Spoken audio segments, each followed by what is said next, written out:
Ok, ya estamos grabando. ¿Dónde estudiaste? Como para iniciar la introducción. Ya estamos grabando, ¿no? Igual te toca cortar de pronto el video después, pero ya estamos grabando. Yo estudié en la Universidad Jinan, en China, pero ese es mi pregrado. Y luego hice unos cursos para enseñar inglés como primer idioma de TEFL en... ¿Dónde los hice? No me acuerdo. Los hice en el British Institute para certificaciones. Entonces, esos son... ¿Y fue virtual o en Sí, China? fue desde China, pero virtual con el Instituto en Inglaterra.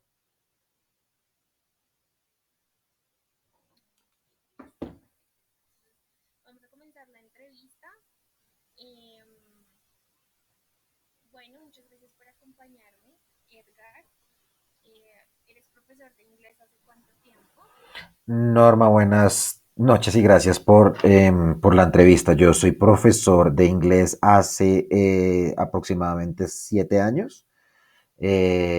Trabajé 4 años en China, en un colegio sino-canadiense, donde empecé como profesor de kindergarten y después fui coordinador de área de kindergarten. Y desde la pandemia he estado trabajando como profesor de inglés, pero en línea, también con estudiantes de Asia y estudiantes de Colombia. Ok, y eres profesor bueno, fuiste profesor de niños de kindergarten y ahora eres profesor de adultos o... Correcto. Cuando estuve en la empresa sino-canadiense, se manejaban los niveles párvulos, kinder, pre-kinder y transición.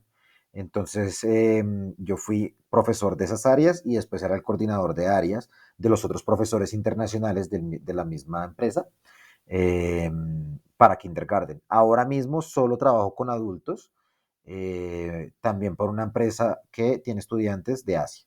Entonces, pero son solamente adultos, ya no estoy trabajando con niños. Con niños trabajo como voluntario en una fundación de niños de escasos recursos y ahí doy clases de inglés, pero es un voluntariado, no son como, digamos que las clases formales como tal de currículo.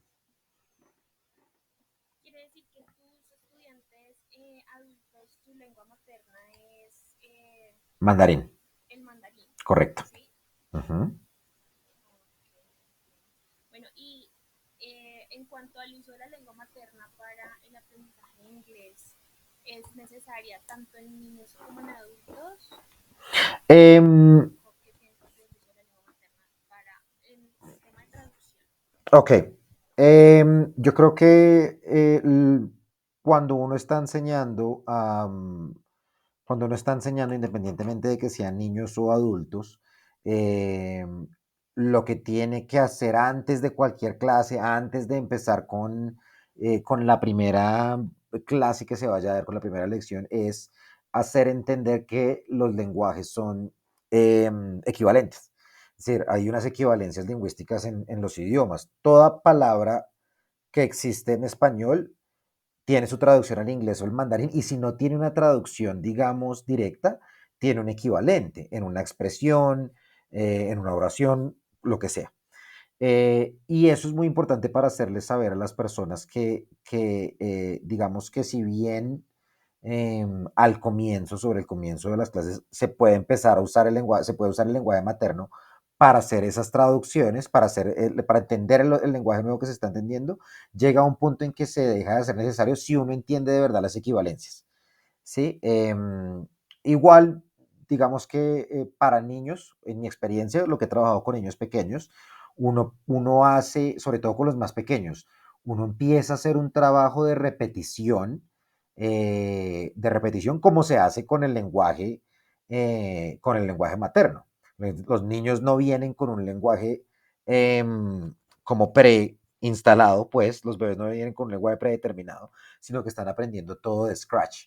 Eso mismo pasa con el segundo lenguaje que uno vaya a enseñar. Ese mismo lenguaje con niños pequeños se aprende de Scratch. Y con los adultos ya se tiene como otras contemplaciones, que es que el adulto tiene una ventaja y es que ya conoce palabras en su propio lenguaje, ya tiene también una aproximación a otros idiomas porque nosotros estamos constantemente rodeados o bombardeados de la lengua inglesa. Por ejemplo, el inglés en los colegios se enseña, en la televisión se enseña, en las canciones se aprende. Entonces, hay un constante estímulo.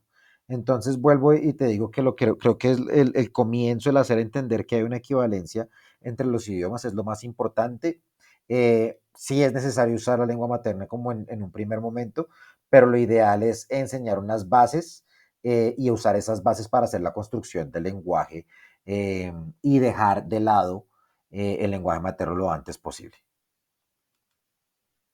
Es decir, que usas como la lengua materna prácticamente en el nivel A1, A2, es como aceptable que el estudiante se apoye de su lengua materna para crear esas equivalencias. Claro, yo creo que lo más importante entre los niveles A1 o A2, que digamos son esos primeros niveles, es construir un vocabulario suficiente y enseñar expresiones suficientes para poder usar esas expresiones y explicar los nuevos temas. Entonces, por ejemplo, lo que siempre nos han enseñado desde chiquitos es como, what is this? What is that? ¿Cierto? Y entonces ya con eso, con esa pregunta tan sencilla, podemos empezar a explicar vocabulario. O how do you call this? Or how do you call that? Son preguntas que si las enseñamos desde el primer corte, la persona ya las puede usar y no simplemente tiene que responder con la palabra en inglés. No hay una necesidad de hacer una traducción. ¿Sí? Entonces, digamos, esa pregunta que se tiene que enseñar en un idioma nativo y se enseña la pregunta en inglés, ya automáticamente nos da la herramienta para poder dejar de decir cómo se dice esto en inglés, sino usar una expresión en inglés para poder preguntar por la nueva palabra que se va a enseñar. Entonces, sí, es como esa dinámica. Es como ir, no sé, ingresando al estudiante a ese idioma nuevo y pues enseñándole a preguntar, a responder en, en inglés, Correcto, sin correcto, necesidad de usar su lengua materna. correcto. Bueno, Edgar, entonces vamos a comenzar con las preguntas. Te voy a hacer la primera pregunta que es, ¿consideras que el aprendizaje de un nuevo idioma requiere de un estímulo constante por parte del profesor o el alumno puede adherirse fácilmente a una forma de aprendizaje empírico recurriendo e identificando su propio método? Em, Como yo he trabajado con estudiantes que son bebés prácticamente, o sea, niños de temprana edad, lo importante es no solamente el estímulo del profesor, sino el estímulo del espacio. Entonces, entrar a un salón de clases, reconocer que hay un horario y que ese horario tiene un nombre en inglés, reconocer que tenemos actividades, reconocer que ir al baño, hacer una fila, mover la silla, dar las gracias, se pueden ejecutar en un idioma, en el idioma ajeno a ellos, que es el inglés. Eso da ciertas herramientas para que el profesor, eh, digamos, entregue esas herramientas. Volvemos al tema de entregar herramientas básicas, pero que el estudiante puede identificar su entorno y su entorno esté propenso para que el estímulo venga de él. Si yo tengo un tablero en un salón donde tengo los colores y tengo los colores ahí y yo enseño los colores, la personita, el niño va a estar constantemente siendo estimulado por esos colores. Entonces va a referenciarse a ellos y luego va a haber un carrito que tenga de juguete y va a poder correlacionar ese color que aprendió en la pared con el color que tenga el carrito de juguete o la muñeca o lo que sea. Entonces no es solamente el estímulo desde el profesor, sino el estímulo desde el espacio. Eso es para mí una de las cosas más importantes. Vale, muchas gracias. El espacio también incluye tanto el salón de clase como crear un espacio o un espacio en casa, ¿no? Para que el estudiante también tenga como esos estímulos constantes. Digamos, uno tiene que ser muy astuto en el manejo de los espacios en el sentido de en que cuáles son los espacios que se repiten en casa, cuáles son las acciones que se repiten en casa y en el salón de clases. Entonces, por ejemplo, ir al baño es, una es algo que ellos van a hacer y el baño existe en el salón de clases, o bueno, en la escuela y existe en casa. Sentarse es una acción que se repite en los lugares. Jugar es una acción que se repite en los lugares. Entonces, mientras uno identifica, siempre uno identifique todas las acciones que son de alguna manera repetibles en ambos espacios, va a crear ese estímulo de lado y lado. Es muy normal que, por ejemplo, en mis métodos de clase usábamos hacer la introducción de un tema con flashcards, con juegos, pero también con una canción y que esa canción la estuviésemos repitiendo lunes, martes, miércoles, jueves y viernes por 2 semanas y que los papás nos estuvieran mandando videos del estudiante, del chiquito, de la chiquita en la casa, cantando esa canción mientras está coloreando o cantando esa canción mientras está recogiendo. Entonces, el estímulo de los espacios pasa desde eso, ¿no? De esas dinámicas eh, audiovisuales, de música, de la voz del profesor, pero también que se puedan identificar en otros espacios como la casa. Perfecto, sí, sí, para dar como más practicidad al aprendizaje. Correcto. Entonces, la segunda pregunta sería, ¿se debe aplicar el mismo método tanto en niños como en adultos? Eh, Lo primero que hay que pensar cuando uno tiene un niño al frente de una edad entre, digamos, 2 años y 5, 7, quizás hasta los 8 años más o menos, es que tienen el nivel de atención de una mosca, realmente. Pierden la atención muy rápido, entonces el esfuerzo que se hace en una clase de un periodo de unos 35 minutos a 40 minutos, es de retener la atención del estudiante. Y para retener la atención de un estudiante en ese periodo de tiempo hay que hacer cambios de actividades constantemente. Es decir, abrimos la clase, hacemos una actividad física, pasamos con las flashcards, nos movemos a una canción y acabamos con una actividad de rellenar, de colorear, de lo que sea, para poder como finalizar y finiquitar como con el tema que se hace la introducción. Un adulto que está tomando clases requiere más de una clase estructurada, organizada, de principio a fin, que puede ser en un computador, puede ser en un cuaderno, porque el estudiante adulto está digamos que en un ejercicio consciente de aprendizaje. Los chiquitos no están en un ejercicio consciente de aprendizaje. Puede que los papás le digan, ay, tú vas al colegio a aprender y pon atención a la profesora, lo que sea, pero ellos van a la escuela a jugar. Entonces, las dinámicas son distintas y la aproximación es distinta.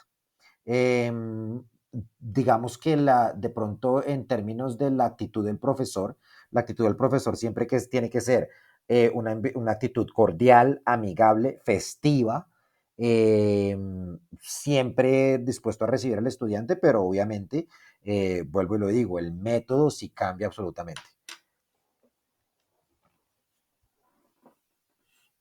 El método cambia absolutamente. ¿Y crees que, bueno, el aprendizaje en niños debe ser más dinámico Uh -huh. para captar su atención? Sin embargo, ellos tienen una retentiva mucho mayor, ¿no? eh, Que un adulto. claro, claro, Una niña de 3 años retiene una palabra muy fácil, la recuerda con repetirla 3 veces, 3 días seguidos o cada tercer día, ya la recuerda constantemente. claro, digamos que la retentiva es una cosa que, como tú lo dices y tú lo expones, es mucho más alta en niños más pequeños. Pero el nivel de atención, el nivel de presentarse y prestar atención a una situación que está pasando enfrente es mucho más baja en un chiquito que en un adulto. ¿Por qué pasa eso? Porque es que los chiquitos se aburren, son inquietos, no pueden estar sentados. Digamos que la educación tradicional era eso, ¿no? El grito al chiquito para que se quede quieto y ponga atención, pero realmente eso no funciona. Lo que funciona son unas dinámicas en la clase donde la niña o el niño se puedan parar, se puedan sentar, cojan objetos. Miren, el salón es ítem fundamental de la clase, de funcionamiento de la clase, donde yo pueda, si estoy hablando del color rojo y lo estoy enseñando, yo pueda hacer parar a un chiquito y que corra alrededor del salón para que encuentre otro objeto que sea rojo y lo correlacione con un nombre nuevo y aprender una palabra. Mientras que yo con un adulto en pantalla puedo llevar esa dinámica sin ningún problema. En pantalla digo, o en un tablero. ¿Sí? Un adulto puede estar 30 minutos fácilmente en una clase. Un chiquito en 10 minutos, si uno no ha hecho un cambio de una dinámica y no lo ha involucrado, lo perdió. Vale. La siguiente pregunta sería, según tu experiencia como docente, ¿consideras que el contenido utilizado en la metodología para el aprendizaje de inglés así, se ha ido enriqueciendo con el paso del tiempo, mostrando avances en el aprendizaje de los alumnos? Eh, no sé qué tanto haya cambiado desde que estuvimos nosotros en el colegio hace 20 años. Eh, lo que sí sé es que ha tenido un cambio desde donde se empieza. El material que yo he usado o que usaba en China, en los colegios canadienses, en el colegio, este colegio sino canadiense, perdón, esta empresa, se enfocaba muchísimo en la fonética. Es decir, niños chiquitos que sabían el sonido de la vocal, el sonido largo de la vocal y el sonido corto de la vocal, y después hacían el blending con las consonantes.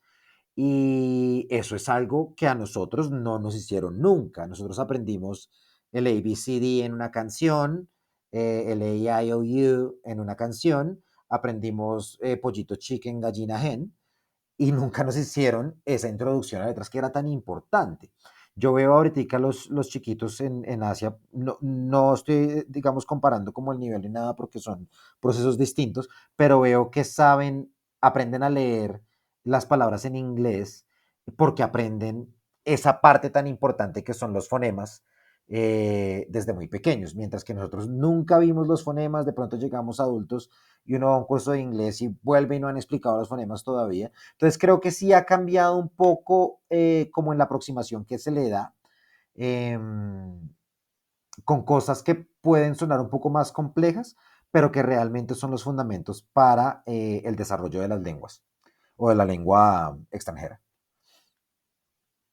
Bueno, entonces, según lo que me indicas, ha avanzado, pues, a mí me parece un avance el tema de estudiar los fonemas, o sea, como la base Uh -huh, para comenzar a estudiar un segundo idioma, pero pues ha sido en el exterior, ¿no? En Asia, en Colombia, pues yo en este momento estoy estudiando inglés uh -huh, en una academia y en realidad no he estudiado los fonemas, pues de parte de pronto empírica o autónoma, uh pero -huh, nada que la academia haya introducido uh -huh, uh -huh. en cuanto a ese tema. Entonces es más como de Asia, supongo. Eh, yo creo, sí, como el circuito, en la escuela donde yo trabajaba, el circuito es sino-canadiense, entonces digamos que la parte canadiense es la que llevaba el currículum en inglés y obviamente ellos hacían mucho énfasis en el tema de los fonemas. Yo con los estudiantes que tengo ahorita, independientemente de que sean un nivel básico, un nivel intermedio o un nivel avanzado, la primera clase que tenemos siempre es la clase de fonemas. Y es una clase donde las personas dicen, claro, yo llevo pronunciando mal esta palabra toda la vida, estaba convencidísimo de que se pronunciaba así, pero mira que resulta que aquí y vemos, no sé, las 10 primeras reglas del fonema de que si hay una vocal en una palabra y en una palabra y la vocal está al principio o en medio de los dos en medio de las de dos consonantes, hace el sonido corto de la vocal. Y que si hay una vocal en una palabra que tenga dos vocales, se hace el sonido largo y la segunda vocal es muda. Es decir, eso que son reglas tan básicas, hacen un cambio en el chip del estudiante de cómo entiende el inglés, porque lo aprende a leer, lo aprende a escuchar, entiende por qué se le ha dificultado de pronto tanto el aprendizaje. Son cosas muy, muy básicas, pero extremadamente importantes, que allá se manejan bastante. Aquí, la verdad, yo no he visto los currículums de los colegios, pero sé que es bastante como importante el tema. Sí, tienes toda la razón.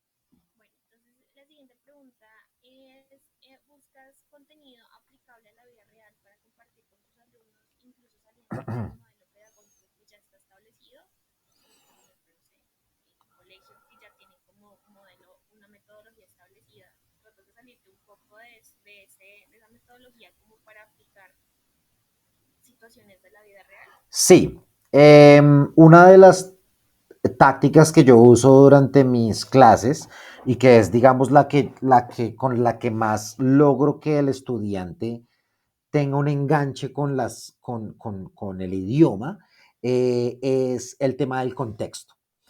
¿Qué es el contexto? Cuando tú estás aprendiendo inglés en un libro, tú llegas aquí a, no sé, la unidad in a restaurant.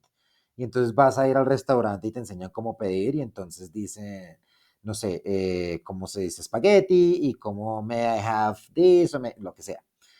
Y yo siempre que leemos esos ejemplos, que son como unos ejemplos al aire, que están ahí puestos, yo les digo, pero bueno, ¿usted cómo llegó al restaurante? ¿Por dónde entró? ¿Qué carro cogió para llegar ahí? ¿Qué ropa se puso? O sea, les digo, vamos a devolvernos. Devuélvase hasta la casa, devuélvase hasta que se puso la cita con la persona con la que se va a ir a ver. Y empecemos a construir desde ahí para poder llegar al restaurante. ¿Qué es el tema? Para mí ese es el contexto. El contexto no es, ay, estoy en un restaurante comiendo y entonces vamos a ver cómo se pide el menú. No, el contexto es saber cómo llegó uno al restaurante. Porque eso sí le da una construcción mucho más real, una aproximación mucho más real a, al idioma que estar solo en el restaurante. El restaurante, entonces tú te empiezas a imaginar es el escenario del restaurante. ¿Sí? Pero uno no hace la aproximación a llegar allá. Entonces, para mí, es salirme de lo que está en el libro, salirme de lo que está estructurado en la unidad y devolverme al contexto real y lo que nosotros llamamos de pronto el background. Para mí eso es crucial y es una de las técnicas que mejor me funciona y que yo creo que los estudiantes agradecen porque es como llegar de verdad a una situación. Las situaciones no se presentan de la nada, no salen del aire, son construcciones del diario. Y ahí es donde creo que uno saliéndose como de los currículums y saliéndose de las conversaciones de hello, how are you? I'm good, and you, I'm good, thank you, bye, bye, funciona muchísimo mejor. Sí, concuerdo contigo, definitivamente, que tiene que sacar pues eso de su imaginación y crear la conversación desde, por ejemplo, desde que se levantó o no sé, Uh desde -huh. que se está vistiendo y siempre decirte todo esto pues en el idioma, ¿no? En inglés. Correcto. Bueno, entonces, ¿cuáles prácticas te gusta implementar para motivar al estudiante y establecer nexos afectivos con el contenido o tema estudiado? Una de las partes fundamentales que yo creo que hay que hacer es traer los intereses del estudiante a la clase. Si es decir, el idioma realmente se usa para, como método de comunicación para facilitar esas comunicaciones, pero uno usa el idioma para comunicar lo que a uno le gusta o lo que a uno le disgusta en todo caso. Entonces, una de las cosas que yo hago es tratar de entender cuáles son los intereses del estudiante y a partir de eso buscar cómo hacer una introducción de ese tema alrededor de cualquier tema gramatical que, por ejemplo, esté tocando. Entonces, si yo voy a hablar del uso de in, on y at en las estructuras de tiempo o de espacio, entonces yo le digo, bueno, hágame una presentación de su banda favorita de rock, porque yo sé que le gusta el rock, de cuándo hubo un concierto, en dónde fue el concierto, todo eso, y use in, on y at para poder hacer como esa interlocución del mensaje. Entonces, si uno logra capturar los intereses conocer a su estudiante y reconocer los intereses que están en ese momento del estudiante, uno hace maravillas con cualquier tema gramatical. Con cualquier tema gramatical se vuelve mucho más sencillo. Cuando trabajaba con los chiquitos había una serie que se llamaba Paw Patrol, la patrulla canina, creo que es la traducción en español, no sé. Y, y era mucho más fácil coger uno de los personajes y hacer descripciones con adjetivos. Entonces, realmente los intereses, conocer al estudiante perdón, conocer el interés del estudiante, conocer qué le gusta, conocer, no sé, de verdad sí, qué tanto conoce el tema y usar la lengua foránea para que hagan una descripción de esas cosas que les gusta, es una de las mejores aproximaciones al tema que se puede hacer. Vale, súper bien. Sí, de hecho, ya me estás respondiendo a la siguiente pregunta porque considero que ahí estás creando nexos afectivos con el estudiante, Uh -huh. además de los cognitivos. Entonces, de todas formas, hacer la pregunta, ¿qué piensas sobre la importancia de que se generen nexos cognitivos y afectivos entre el docente y el estudiante para el desarrollo de una educación integral? Sí, como digamos que anexándolo a mi respuesta anterior, definitivamente la labor del educador no es solamente la de transmitir la parte cognitiva, que es simplemente, no, bueno, no simplemente son los temas, sino que el estudiante cree una conexión afectiva hacia la materia. Yo creo que y siento que mucho de lo que nos pasó a nosotros creciendo como estudiantes era que no generábamos esa conexión, sobre todo con materias que pensábamos que era difícil. Y parte de que las materias fueran difíciles es que muchas veces o se nos presentaban otros, obviamente, dificultades para matemáticas, química, física o lo que sea, pero también que habían profesores que no es difícil decirlo ahora como uno como maestro, pero de pronto no se esforzaron en ese momento porque la persona se enamorara y no buscaron las herramientas para ayudarle al estudiante a decirle, venga, es que esta vaina es fácil, que todos sabemos que un buen maestro hace que se simplifiquen las cosas en el idioma, en la materia, pero creo que muchas veces pasa eso. Falta es que el maestro de verdad, no es que quiera, genere esas conexiones desde la parte emocional hacia la parte cognitiva. Falta a veces mucho de eso y creo que cuando uno la logra, cuando uno hace esas conexiones, es crucial para que el estudiante aprenda, sepa y aprenda. Sí, quieres decir que también se requiere como de una educación o una enseñanza por parte del maestro también, de cierta manera personalizada, enfocándose en las falencias de cada alumno, no porque no a nivel general, Correcto. porque muchas veces enseñan como, no sé, competencias o enseñan temas a nivel general sin enfocarse en realidad en cómo está cada estudiante Claro, y en eso, qué proceso va, porque es un claro. proceso diferente para cada estudiante. Eso tiene que ver también con cómo se ha concebido, por lo menos el tema de la educación aquí en Latinoamérica y pues aquí en Colombia. Tenemos salones que tienen 32, 35 estudiantes y buscar individualmente cada uno, o sea, tratar de hacer un trabajo realmente individual con cada uno se vuelve una misión imposible. En Europa, en países desarrollados como Dinamarca, como Finlandia, como Suiza, eh, los salones tienen 10 o 15 estudiantes y no menos. Y eso obviamente aligera la carga al profesor y ayuda para que uno pueda de verdad trabajar falencias individuales. Uno simplemente con un curso de 30 chiquitos trabaja las falencias colectivas. Muy difícil enfocarse en falencias individuales cuando hay tantos estudiantes en un salón. Bueno, sí, aquí también estás respondiendo casi que la respuesta que es. ¿Consideras que se debe replantear el contenido y la metodología de estudio en inglés, sobre todo en los contenidos públicos, en los colegios públicos de Colombia, inclusive en algunos colegios privados también? Sí, porque yo hace poco tuve una reunión con una profesional que está montando un colegio y hablamos sobre cómo digamos, las directrices que da el Estado hacia los colegios son, digamos que son currículos que se tienen que cumplir. Y cuando uno corre a cumplir un currículum o corre a cumplir una meta con respecto a cierta información que se tiene que entregar a los estudiantes, sobre eso, sobre objetivos cumplidos y no sobre desarrollo cognitivo, pues vas a cumplir siempre, pero no le vas a cumplir a los estudiantes.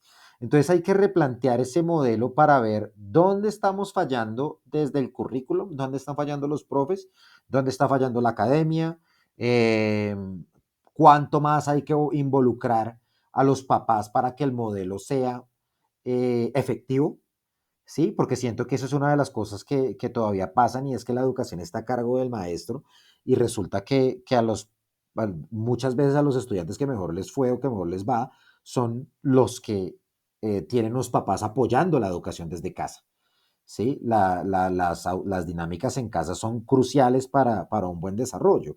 Y yo creo que en eso también hay que incluir a los papás y a las mamás para decirles, venga, tenemos que aprender todos para que esto vaya hacia adelante. Entonces, no solamente desde el inglés lo hablo, ahorita desde el inglés porque obviamente estamos hablando como de ese concepto, pero creo que se extiende mucho a los procesos educacionales en general. Hay que buscar dónde estamos fallando, por qué no nos va tan bien en inglés, por qué la gente le tiene miedo a la materia, porque la gente le tiene miedo a la materia.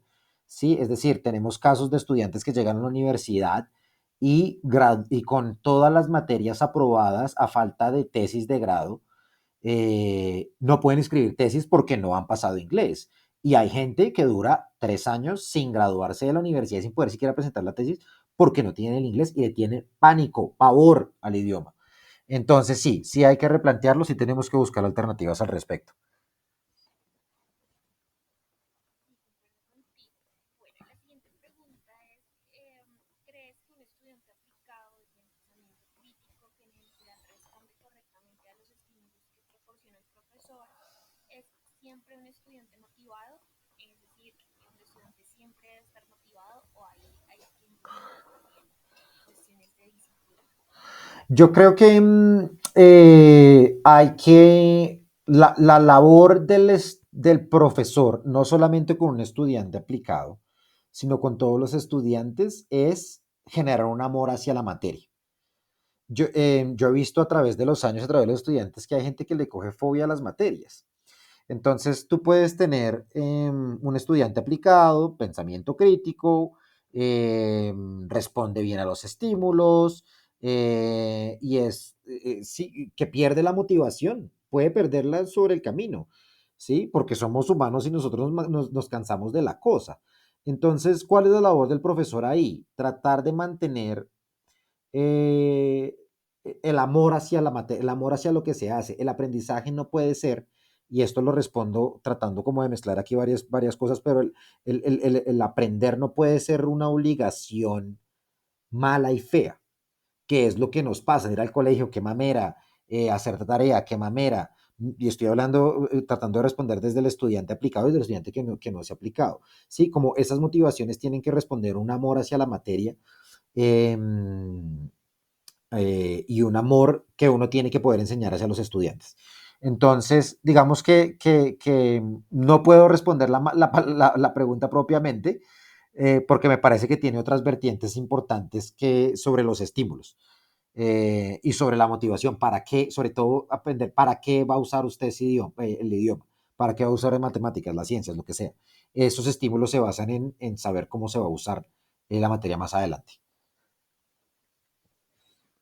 Sí, de alguna manera llevar al estudiante como a descubrir lo que quiere aprender sobre, no sé, sobre una asignatura en específico, ya sea inglés, ciencias naturales, ciencias sociales, Correcto. también esa cuestión de descubrimiento, ¿no? Uh De -huh. que le parezca interesante el tema. Correcto. Eh, Según tu experiencia como docente, ¿cuál es la principal dificultad de los alumnos en el aprendizaje de inglés? Creo que realmente para estudiantes que están buscando pasar, creo que son diferentes tipos de estudiantes, ¿no? Tenemos estudiantes que quieren aprender inglés para desarrollarlo de manera profesional, tenemos estudiantes que por, no sé, porque se quieren meter, lo que llaman meterse a hacer un cursito, entran a estudiar inglés, tenemos estudiantes con necesidades de pasar exámenes, TOEFL, IELTS, exámenes de la universidad para poder graduarse de la universidad. Tenemos, sí, como distintos estudiantes bajo distintas motivaciones. ¿Cuáles los que veo con mayor dificultad? Los que tienen que pasar exámenes que necesitan urgentemente. ¿Cuál es la dificultad? El miedo a la lengua. Tienen un bloqueo donde dicen es que el inglés es muy difícil. Y yo realmente de todas las materias que pueden haber, les digo, es que el inglés tiene que ser la más fácil, o el mandarín, o el japonés, o el alemán, porque es que usted ya viene con una ventaja y es que usted ya sabe hablar, usted ya sabe leer, usted ya sabe escribir en su idioma. Ahora, todo lo que tiene que hacer es volver a hacer eso en otro idioma. Y volvemos a lo que hablamos al principio de la entrevista sobre las equivalencias. Toda palabra que existe en español o existe en inglés o existe el equivalente o una representación o en mandarín o en japonés, lo que sea. Entonces creo que es el miedo, la dificultad, es que los papás le hayan dicho es que el inglés es muy difícil, es que tuvieron una infancia donde esa materia no entró, es el miedo es algo que maneja mucho las emociones y la parte cognitiva de los estudiantes. Sí, tampoco se sienten como confiados en expresarse. Correcto. Le tienen miedo a equivocarse. Uh -huh. Pues Sí, sí, sí, sí. ellos también se equivocan cuando hablan su Claro, propio idioma. Entonces, algo es un chip que hay que cambiar. No importa que te equivoques, del error viene el aprendizaje. claro. Lo que pasa es que cuando nos equivocábamos más pequeños, cuando nos equivocábamos de chiquitos, había quien se reía, había quien se burlaba, ¿cierto? Y eso generó un miedo al fallo, eso generó un miedo fuerte al fallo. Eh, fallar ahora de adulto es complejo. Una de las cosas que yo siempre le digo a mis estudiantes adultos es, esto es un lugar seguro. Siempre les digo lo mismo, esto es un lugar seguro. Esto es un lugar donde se pueden cometer errores. Esto es un lugar para que ustedes cometan todos los errores posibles. Y eso ayuda a que haya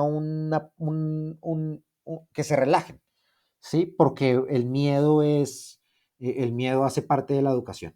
Desafortunadamente, aquí en Colombia el miedo hace parte de la educación, el miedo al fallo, el miedo a la equivocación, el miedo al error. Entonces, buscar el espacio y buscar que la persona esté tranquila es fundamental para el aprendizaje, sobre todo en adultos, por lo menos. Tienes toda la razón. Bueno, ¿en algún momento has diseñado un plan de estudio exclusivo que responda a la necesidad social sobre el aprendizaje de inglés en una comunidad en específico? Por ejemplo, con tus estudiantes en China, con tus aprendices ahora en las clases virtuales, como un plan de estudio exclusivo que hayas realizado para dicha comunidad. No particularmente porque siempre he trabajado bajo un currículum que me entregan, es decir, que las empresas donde trabajo me entregan. Eh, Participé activamente en algunas modificaciones que se le estaban haciendo con respecto al currículum del colegio sino-canadiense. Eh, entonces estuve, obviamente, como mirando, o sea, podemos cambiar esto, podemos modificar esto, eh, podemos, no sé, incluir estas cosas nuevas, pero nunca realmente un trabajo de scratch, nunca algo que hayamos empezado desde cero y que empezamos a trabajar. No, siempre ha sido algo que ya estaba construido, entonces no, la respuesta es no. Vale. ¿Qué estrategias didácticas utilizas para promover un aprendizaje constante en los estudiantes? Creo que las he narrado durante la entrevista. Con los chiquitos, obviamente, siempre muchas actividades didácticas, pararlos de la silla, salir a caminar, cuando aprendemos colores o formas, shapes and colors, es decir, vaya y busque un triángulo, busque un cuadrado, busque un círculo. Eh, Muévase durante el salón. Entonces las actividades, eso los impulsa a ellos a estar activos en la clase y querer estar en la clase. Eh, con los adultos, también lo que mencionaba al principio, traer los intereses de ellos y de ellas a las clases. ¿Usted qué le gusta? Me gusta el teatro. Bueno, hablemos de teatro en inglés. ¿Usted qué le gusta? Le gusta el cine, le gusta el fútbol, lo que sea. Entonces ese tipo de cosas creo que son técnicas y tácticas que sirven mucho. Sí, creo que las he comentado durante la entrevista. Sí, sí, así es. ¿Qué fortalezas a nivel general debe desarrollar un profesor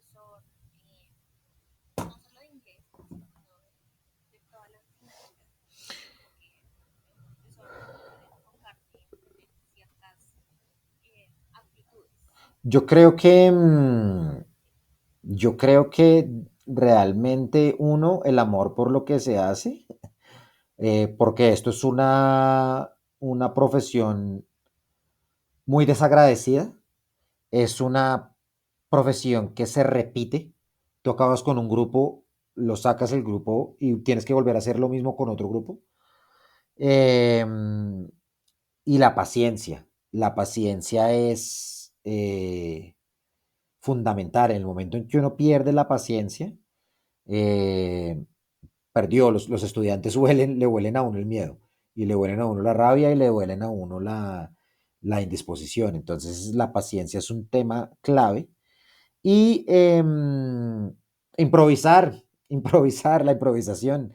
O sea, los profesores en general, eh, cuando no sabemos cómo explicar un tema, cuando hay un tema que no tenemos claro, cuando se nos olvidó cómo explicar un tema, o cuando nos apareció algo que, pues pucha, lo vimos en la universidad y nunca más lo volvimos a ver y no sabemos cómo se usa, cómo se explica, improvisar, improvisar siempre, siempre, siempre. Entonces son como sí, como cosas que yo creo que son fortalezas, esos son fortalezas claves. La paciencia, el amor a lo que se hace y la improvisación sobre la marcha siempre. Eh, sí, creo que esas son como, como las cosas. Vale, bueno, pues estas serían como las preguntas que estaban para la entrevista.